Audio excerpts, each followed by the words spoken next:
मैं काल हूँ, मेरा न प्रारंभ है और न ही अंत। यद्यपि कि मैं समस्त गोचर अगोचर, सूक्ष्म से बृहत आकार और विभिन्न जैव अजैव प्राणियों पदार्थों को जन्म देता हूँ, इसीलिए मैं समस्त जीवों का रचनाकार हूँ। मुझे जानने और समझने की कोशिशें बहुत हुई। यह सब जिज्ञासु मनुष्यों के सिवाय और कौन कर सकता है। भारत के लोगों ने धर्म से मुझ जैसे न बंधने वाले अस्तित्व को समय के पास में बांधने की कोशिश की, अर्थात काल को पास से काल को नियत करने का प्रयास किया। ईसाइयों ने भी यही कोशिशें की और यूनानियों ने भी। इन सब पर मैं भला क्या कहूँ, पर मैं इनकी कोशिशों पर अपने नेत्रों को घुमाता हूँ तो देखता हूँ कि मेरे बारे में इनके सिद्धांत क्या हैं, इनके दर्शन क्या हैं। यह समझने और समझाने का प्रयास कर रहा हूँ। लगभग 5,500 साल पहले भारत में आर्य संस्कृति और सभ्यता ने खूब उन्नति की और अपने वैदिक युग में धर्म ग्रंथों, स्मृतियों, पुराणों, सूक्तियों में बौद्धिक शक्ति से भरपूर ऋषियों मुनियों ने अपने अनुभवों को तर्क सम्मत रूप में लिखा। इन्होंने तो मुझे सृष्टि का रचनाकार और विप्लवकार घोषित कर दिया है। मुझे 9 कालों में बांटकर विनाश काल तक में उपस्थित किया है। इनके अनुसार गर्भकाल में जो करोड़ों वर्ष पहले पृथ्वी थी वह जलमग्न थी। जल से वनस्पतियों और वनस्पतियों से उनकी तरह के एक कोशीय जो न तो नर थे न ही मादा उत्पन्न हुए। उसके बाद शैशव काल में जल के भीतर अंदिज, अंडज, जरायुज, सरीसृप जीव जो मुख और वायुयुक्त वाले थे उत्पन्न हुए। कुमार काल में कीट भक्षी, हस्तपाद, नेत्र और श्रवणेन्द्रियों वाले जीवों वानर, बाघ, मानव आए। किशोर काल में भ्रमणशील, आखेटक, वन्य संपदा भक्षी, जिज्ञासु तथा अल्प बुद्धि के प्राणियों का आगमन हुआ। युवा काल में कृषि, गोपालन, प्रशासन और समाज संगठन स्थापित हुए। वर्तमान काल प्रौढ़ काल है। आने वाले वृद्ध काल में जीव व संपदा के क्षीण होने का काल होगा।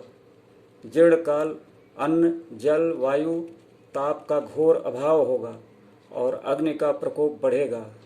अंत में उपराम काल प्रलय का काल होगा और पृथ्वी फिर से जलमग्न हो जाएगी।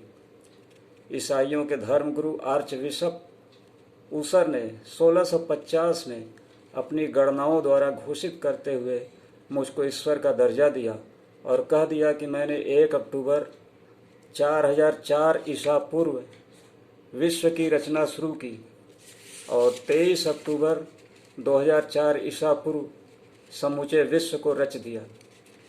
मुझे दुनिया के सभी धर्मों ने विशिष्ट सृजक के रूप में पहचान दी है।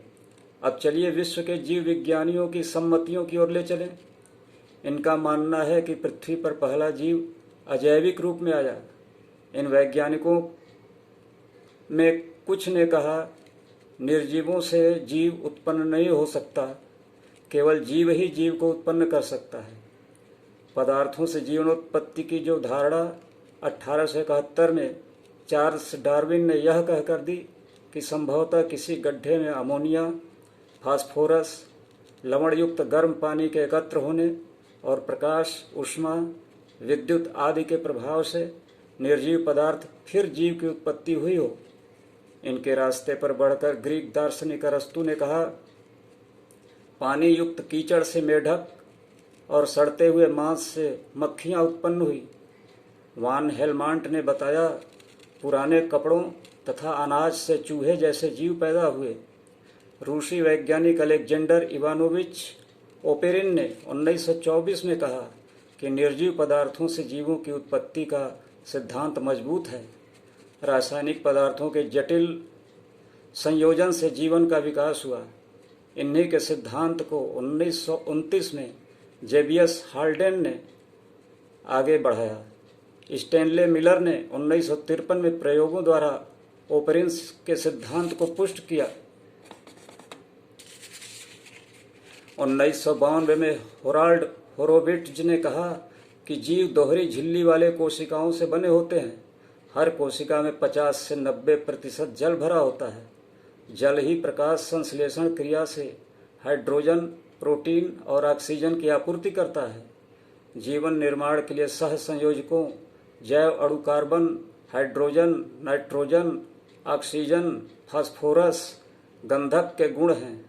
जैव अणुओं शर्करा, अमीनो अम्ल, न्यूक्लियोटाइड, वसी अम्ल, फास्फोलिपिड तथा विटामिन से बना हुआ समूह ही संपूर्ण सृष्टि का निर्माता है। मुझे जीव वैज्ञानिकों के अतिरिक्त भूतत्ववेत्ताओं ने पहचान करते हुए कहा कि जब 4 अरब 54 करोड़ साल पहले पृथ्वी की उत्पत्ति हुई थी तो उसके 74 करोड़ साल के बाद तक की अवधि, जिसे हैडियन काल कहा जाता है, इस काल की चट्टानों से प्राप्त जीवाश्मों के अध्ययन से पता चला कि 4 अरब वर्ष पहले पृथ्वी पर प्रकाश संश्लेषणी जीव उपस्थित थे। उन लोगों ने संभावना जताई कि उस काल में जीवन सूक्ष्म जीवाणुओं के रूप में पृथ्वी पर बरसा होगा। एक अन्य रसायन शास्त्री अरेनियस ने कहा कि जीवन की शुरुआत किसी अन्य ग्रह पर हुई थी, फिर वहाँ से जीव बीजाणु यानी स्पोर्स के रूप में पृथ्वी पर आए। लुई पास्चर ने निर्जीव से जीव उत्पत्ति को गलत बताया, कहा जीव से जीव पैदा हो सकता है। ऑस्ट्रेलिया के नेशनल यूनिवर्सिटी ने एक अनुसंधान में बताया कि 65 करोड़ साल पहले पृथ्वी पर उत्पन्न शैवाल ही जीवन के विकास की शुरुआत करता है। अमेरिका की नेचर पत्रिका ने दावा किया कि जीव निर्माण में 3.5 अरब साल पहले के जीवाश्म मिले हैं, जो सूक्ष्म जीव साइनोबैक्टीरिया के हैं। विज्ञान को जो भी अनुसंधान करना है करे, धर्म ग्रंथ जो भी धारणाएं बनाएं, पर यह सत्य ही है कि मैं हूँ और हर युग, हर प्राणी, हर घटना का साक्षी हूँ, क्योंकि मैं काल हूँ, मैं जीवोत्पादक हूँ, मैं चंद्रशेखर हूँ।